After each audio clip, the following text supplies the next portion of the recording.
Hey everyone, it's Jamison Cable of the Land Between the Meadows Kentucky History Podcast. I just want to say thank you for your support and listening to this episode. For all the updates on our podcast and YouTube channel, youtube.com/Kentucky History Channel, like and follow us on Twitter and Facebook at KY History Pod. If you're enjoying the podcast, give us a good rating and review on Apple Podcasts or the podcast platform that you're listening to. If you're looking for ways to support the podcast, an easy and simple way is to share it on Facebook or any other social media and tell your friends. You can also go to audibletrial.com/KYHistoryPod and get a free book of your choice. And finally, you can visit patreon.com/KYHistoryPod if you want extra content from us. If you're already a patron, thank you for your support. It means so much to us. All the links I've mentioned are in the description of the podcast, so go check them out. Thanks again for listening. I hope you enjoy this episode. And remember, if it's not about Kentucky, it ain't worth a hill of beans. This podcast is a production of the Cable Podcast Network. In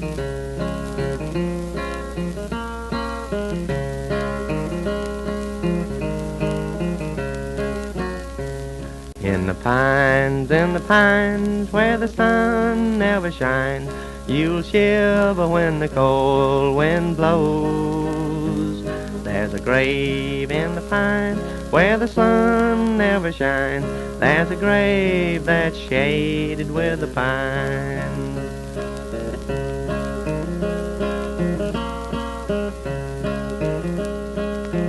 Well, it's about 32 degrees out this morning, and Mr. Cable and myself, James Pope, are in his classroom looking out at the Crab Orchard Springs. The frost-covered hills. Frost-covered hills, yes. Well, welcome to the Land Between the Meadows, a History of Kentucky podcast. Me and Mr. Pope are going to sit here. We're going to have a different format for this podcast. We're going to take things a little differently. And I was thinking, this idea came to me a week or so ago. It popped in my head there. While I was trying out Heaven Hill. I was thinking, with a lot of these conversations we've been having, we've had a lot of these over the time, and I was thinking back in recess time, when me and you were out on the bench watching the kids do stuff, hurt each other, supposed to be watching. And we just had some really good conversations about history, Kentucky, and just on and on. Mm-hmm. And so that kind of popped. That was one of the reasons that kind of got this podcast going. And today I thought we would have a little bit of a different take and just have some more random discussion, I guess you could call it. Recess discussion, if you want to say it that way. Oh, Lord. Before we get started, we have a Twitter account now for the Land Between the Meadows, and it's at KY History Pod. There you go. So if you want to connect to us, give some comments on what you think about some of these questions and some of our answers maybe, let us know. So you want to get started, Mr. Pope? If you want to donate, we take crisp $100 bills. Go ahead. Mr. Cable, you grew up in eastern Kentucky, in Appalachia, which Rockcastle County, I guess, qualifies for that. Mm-hmm. And I grew up in Fayette and Woodford counties in the Bluegrass. My first question, or exercise, let's call it, is to contrast, that means to show how they're different, the eastern Kentucky region with the Bluegrass. All right. I'll say something about the Bluegrass, and you, Mr. Cable, give me an equal insight into the mountains. Oh, into the mountains. Into the mountains, into La Montagne, if you may. So, and this maybe will give our listeners something to think about. Okay. All right. I'm going to do the Bluegrass, and you're going to do the mountains. All right. So, Bluegrass. Big cities, Lexington and Louisville. All right. Mountains, we're going to say Pikeville, Hazard, I guess Ashland. That would probably be the three biggest, I would think. Okay. All right. Kentucky basketball. Kentucky basketball? As far as Eastern Kentucky. There are some colleges, I guess. You got Cumberland College. Pikeville University. There you go. Pikeville University. They got stuff out there. All right. Bluegrass Parkway. Mountain Parkway. That's easy, yeah. And would you even consider Hal Rogers, too? Well, yeah. Yeah, you would. That. Yeah, you would. Yeah, of course. Racehorses. Trail rides. And I'll tell you about some trail rides. That's a good one. Yeah. Back when I was younger, my grandpa was still alive. He had a lot of horses, and we went on a lot of little. You'd get there'd be a bunch of buggies, and everybody just get on their horses or buggy rides. Go ahead next. Horse farms. Coal mines. Okay. Outback Steakhouse. Brown beans and cornbread, I guess. Yeah. I don't know of any Outback Steakhouses in the You East. know, and I'm trying to show, you know, things don't have to be the same. Yeah. You know, we're looking for differences. Henry Clay. I got you one. William Creech. William Creech. Yeah. We'll have to really get into that later. I'll have to too. Kentucky Horse Park. Renfro Valley. All right. That's hometown. Bourbon whiskey. Moonshine. Moonshine. Shopping malls.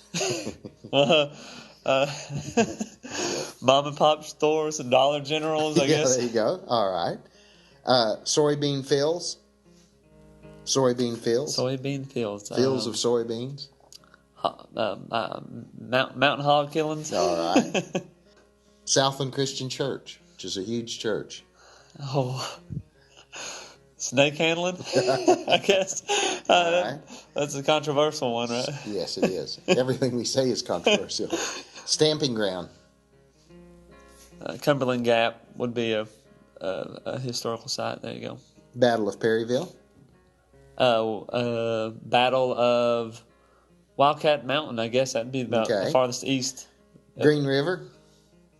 Big Sandy. All right. There you go. Yeah. Those are some contrasting elements of, let's say, the bluegrass and Eastern Kentucky, which I'll give a little background.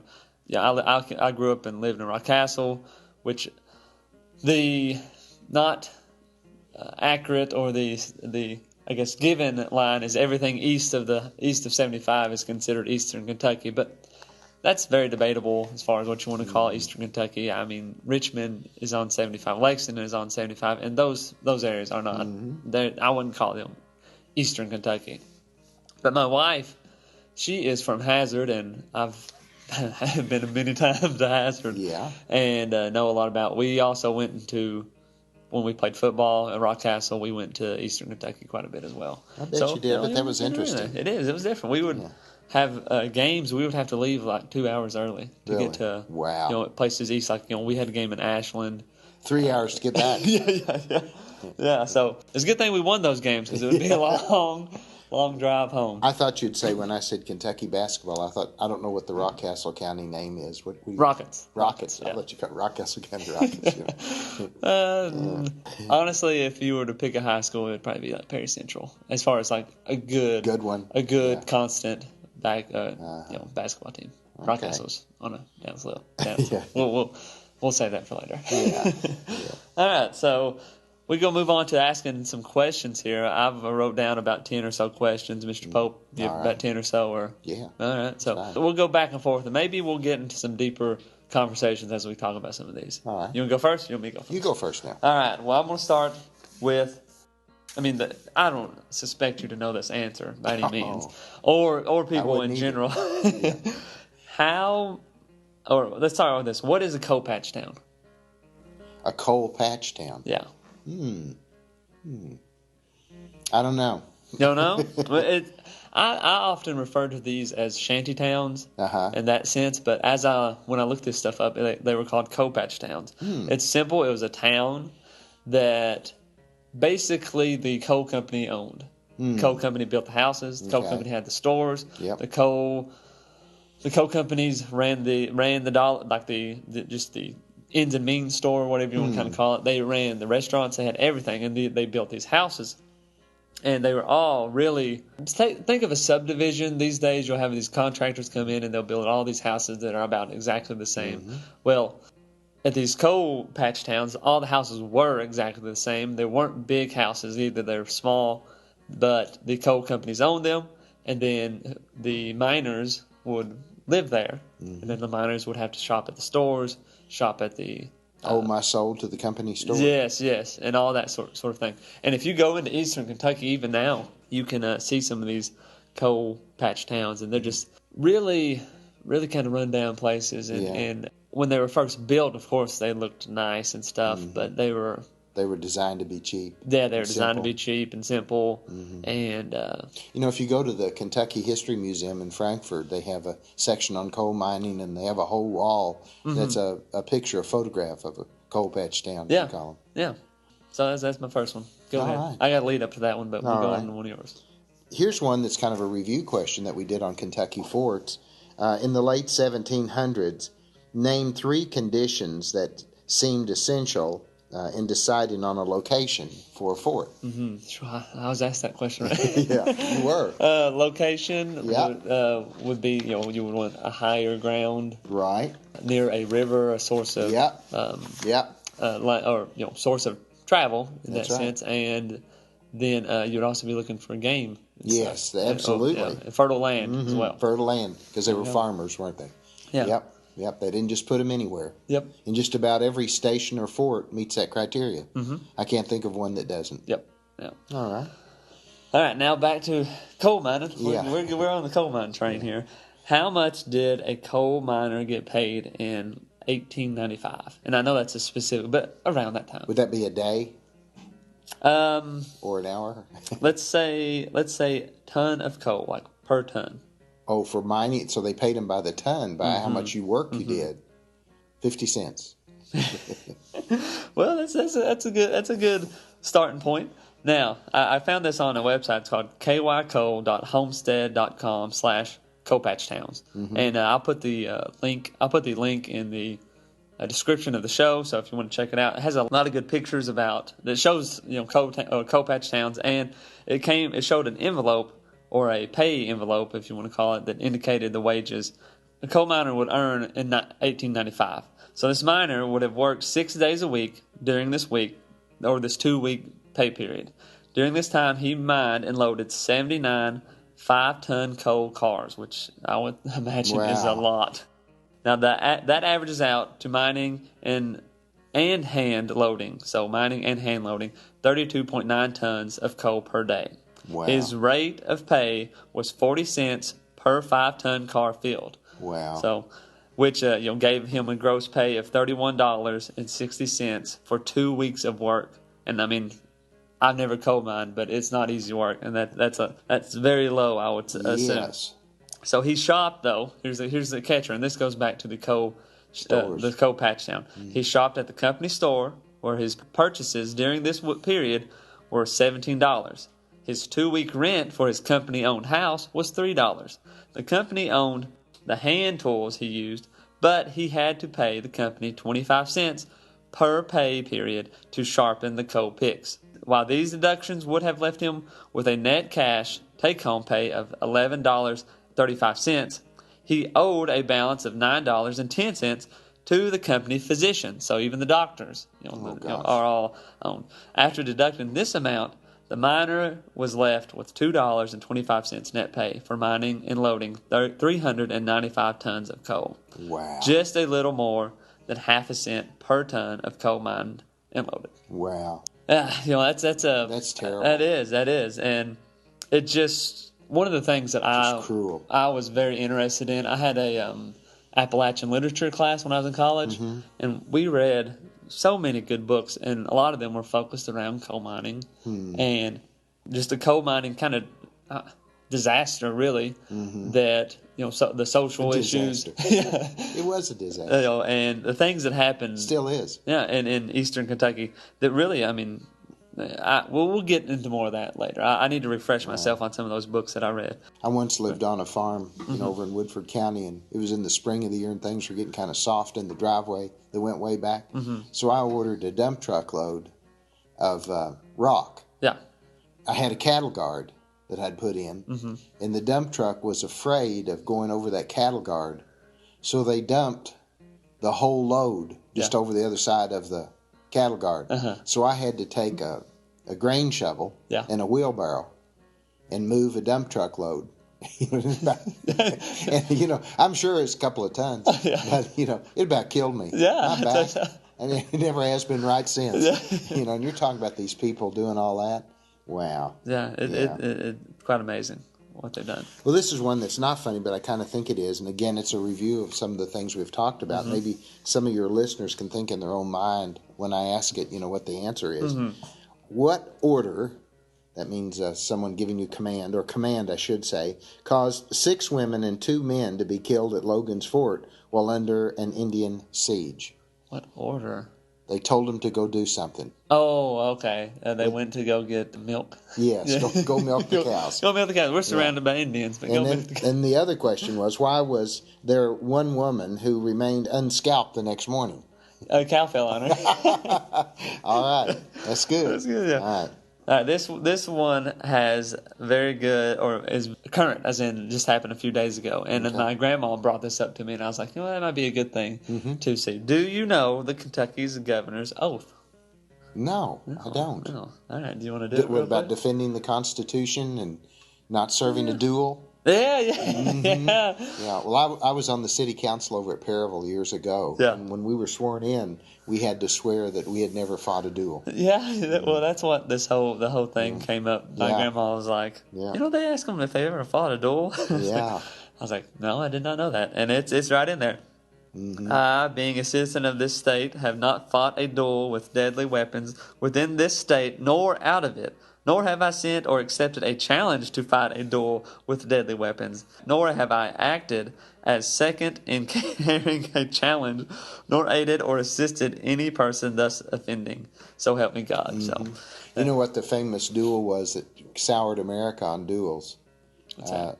The brilliant statesman we had, Alexander Hamilton, and Aaron Burr.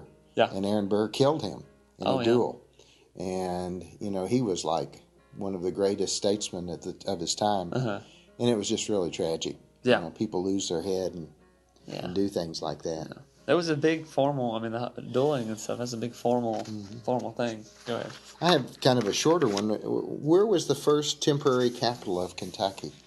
Oh. It wasn't far from here. Oh, Danville. Danville. Yeah. They claimed to be the city of first. Yeah. Yep, that's right. And the Constitution was written there as well. Yeah. And that was how long was it, the capital?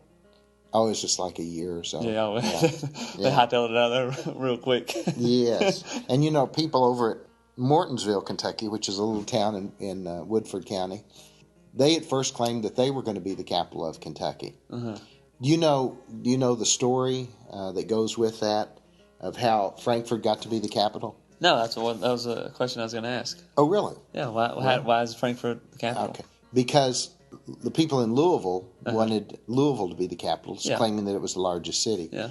And Lexington wanted to be the capital because they said they were the most centrally located. Yeah. And so they had a huge argument, and they couldn't resolve it. Yeah. Louisville and Lexington have never gotten along very well. Yeah. Even in the Civil War. Yeah. Lexington was more of a southern town, and Louisville was more of a northern town, the headquarters of the Union Army, so forth. But anyway, they got out a map and put their finger on the map, kind of like half distance between Louisville and Lexington, and it came out Frankfort. And plus, Frankfort was on the Kentucky River, and they wanted something on a river. Yeah. And so Frankfort was chosen because Louisville and Lexington couldn't decide. There you have it. The state capital was chosen over stubbornness and... That's right. This one, I foresee us covering this one soon in the next few podcasts or the next few down the road. Abraham Lincoln was born in Kentucky. Yeah. Why did they leave? Because of slavery.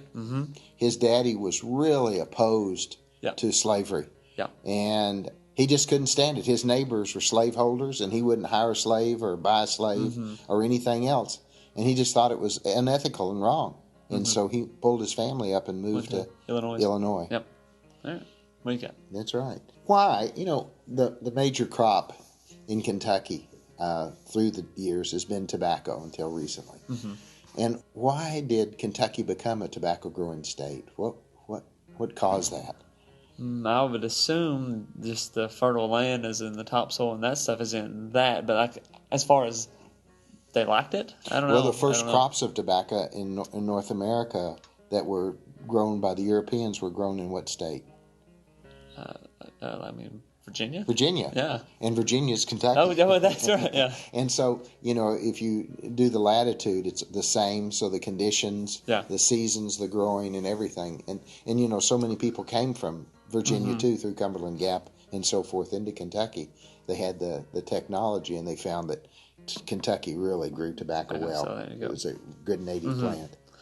And, of course, the Indians grew it first. Tobacco was native to North America. Yeah.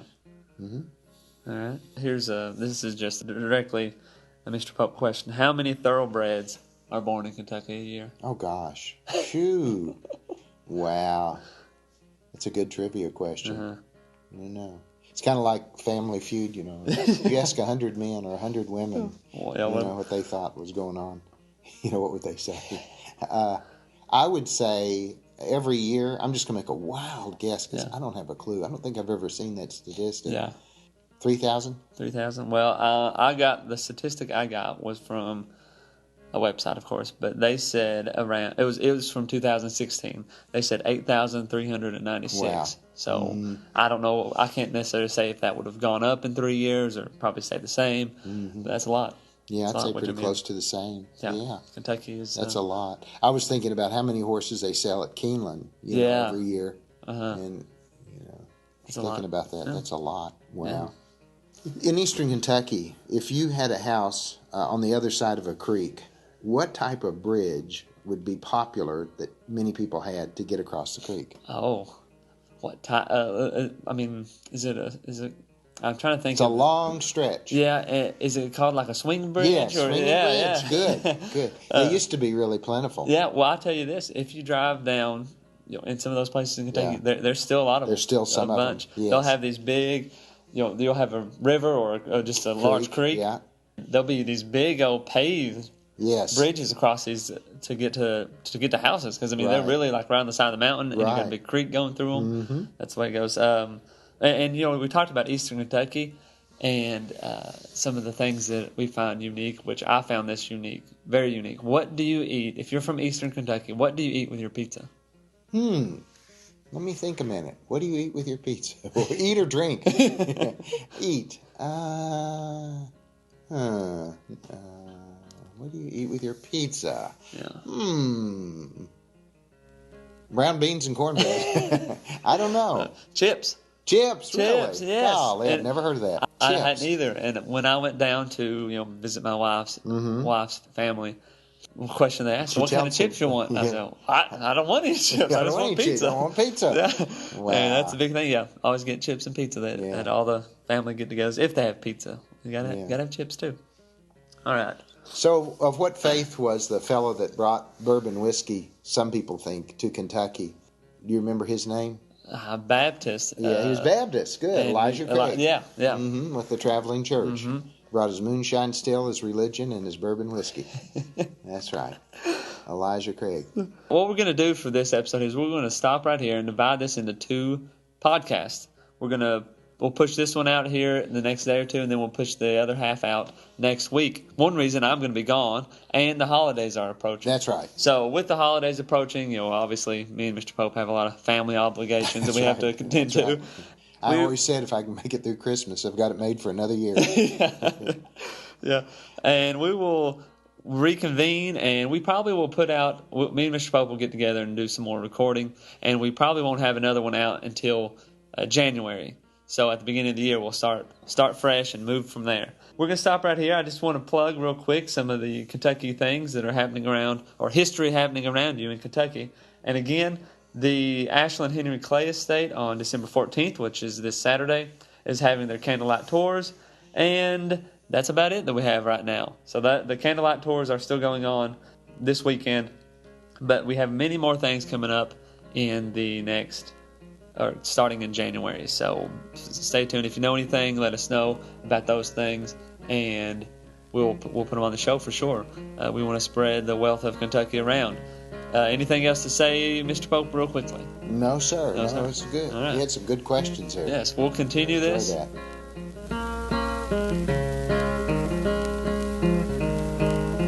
We would like to thank all of our listeners out there who support the show by listening to each and every episode. We couldn't do it without you. From all across the U.S., we thank you for the support. If you would like to join the conversation and give your thoughts on this podcast and other episodes, join the Cable Podcast Network group on Facebook. If you are enjoying the content of this podcast, consider visiting anchor.fm/themeadows, KY History/support. You can also find this link in the show's description, or check out the Cable Podcast Network Patreon page. If you want to help this podcast grow in other ways, like the Cable Podcast Network page on Facebook and share our links on all social media outlets.